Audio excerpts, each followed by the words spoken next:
Batuta. Kwentong pangbata.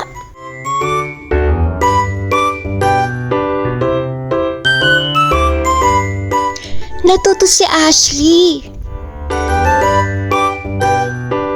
Kwentong isinulat ni Menz A. Castle. Ito si Ashley, ang bagong estudyante sa kanilang paaralan. Siya ay 10 taong gulang at maraming tao ang nagsasabi na siya ang pinakamatalino at pinakamagandang bata sa kanilang lugar. Nakatira si Ashley sa pinakamalaki at pinakamagandang mansyon sa bayan. Ang kanyang ama ay isang mayamang negosyante ng langis at sikat sa pagbibigay ng pera sa mga charities. Ang kanyang ina ay nagbibigay din ng maraming pera sa mga partido at mga kawang gawa. Lahat ng mga bata sa kapitbahayan at kanilang paaralan ay gustong maging kaibigan si Ashley dahil siya ay mayaman at dahil sa kanilang impluwensya. Kumpleto sa lahat ng gamit si Ashley, magagandang damit, mga mamahaling mga laruan at gadgets na maaari niyang hilingin. Ang mga magulang niya ay may mga magaganda at mamahaling mga sasakyan. Dahil dito inakala ni Ashley na dahil mas mayaman sila, dapat siya lang ang magaling at mahusay. Gusto niya na dapat siya ang palaging bida, pinapansin ng lahat at sila ang gagawa ng mga bagay para sa kanya.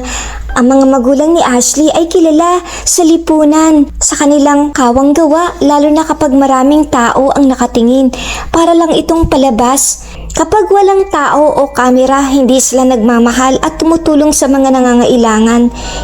Isang araw, isang lalaki ang humingi ng kaunting tulong sa kanyang ama upang ayusin ang kanyang sirang kariton. Ang ama ni Ashley ay naggalit at sinabi, "Umalis ka, wala akong panahon para sa'yo."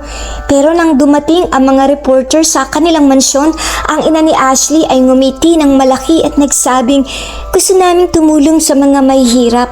Nakita ito ni Ashley at naisip niya na ganoon talaga ang mga bagay-bagay. Isang araw, isang batang lalaki sa klase nila, ang pangalan, ang sumagot sa isang mahirap na tanong sa math na hindi alam ni Ashley. Nainis si Ashley, ayaw niya kasing natatalo ng iba. Umismid si Ashley, hindi niya maunawaan kung bakit ang isang batang gaya lang ni Tom ay mas magaling sa kanya. Para lagi siyang sikat at napapansin ng kanyang mga guro. Palihim na binibigyan ni Ashley ng mga mamahaling regalo ang kanyang guro, tulad ng isang makintab na kristal na mansanas o isang malaking kahon ng espesyal na tsokolate. Dahil dito palagi siyang pinupuri ng kanyang guro sa loob ng kanilang paaralan, kahit na ba may ibang bata na mas magaling sa kanya. Si Ashley ay isang bully pero walang naglalakas loob na labanan siya dahil ang kanyang mga magulang ang pinakamakapangyarihan sa kanilang lugar. Isang Lunes ng umaga, isang batang babaeng estudyante, si Lily, bagong lipat na estudyante, ay nagdala ng kanyang paboritong lumang manyika sa paaralan. Tinignan ni Ashley ang manyika ni Lily at tumawa. "Mas maganda ang mga manyika ko kaysa manyika mo." Si Ashley ay nagyabang. Tinignan si Lily mula ulo pababa. "Meron akong isang higanting dollhouse na puno ng mga manyika na may mga damit na gawa sa tunay na seda sa aking mansyon.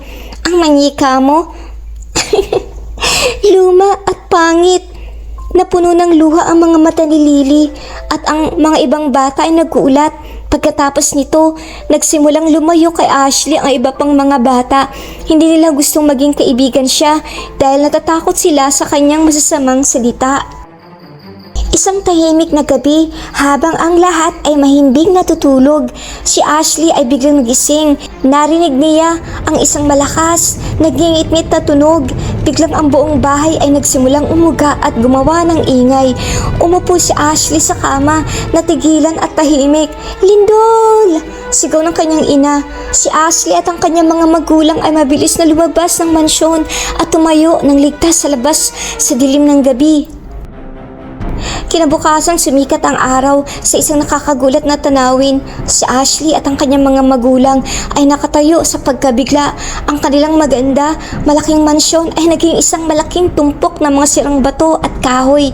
Ang garahe ng kanyang ama kung saan nakaparada ang mga makikintab, mabibilis na kotse ay nasira at ang mga kotse ay nakabaon sa ilalim ng lupa.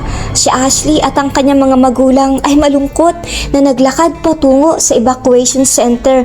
Habang tinitignan niya ang lahat ng mga tao, mayaman at mahirap, matalino at hindi gaanong matalino, nakita ni Ashley na lahat sila ay tumutulong sa isa't isa, nagbabahagi sila ng mga kumot at pagkain at walang nag-aalala kung sino ang may pinakamagandang laruan o ang pinakamalaking bahay. Tinignan ni Ashley ang kanyang simpleng damit na walang mga magagandang gadgets. Isang maliit na batang babae na dating natatakot kay Ashley ay nag-alok sa kanya ng isang maliit, kalahating kinakain na sandwich. Kinuha ni Ashley ang sandwich at tinignan ng batang babae. Isang maliit na tinig sa kanyang puso ang bumulong. Ang pagkakaroon ng maraming bagay ay hindi importante. Mas mahalaga ang pagiging mabuti. Sa unang pagkakataon, naramdaman ni Ashley ang tunay na kababaang loob at ngumiti siya ng isang tunay, pasasalamat ng ngiti. Ang kabaitan at isang mabuting puso ay mas mahalaga kaysa sa anumang pera o magagandang bagay. The end.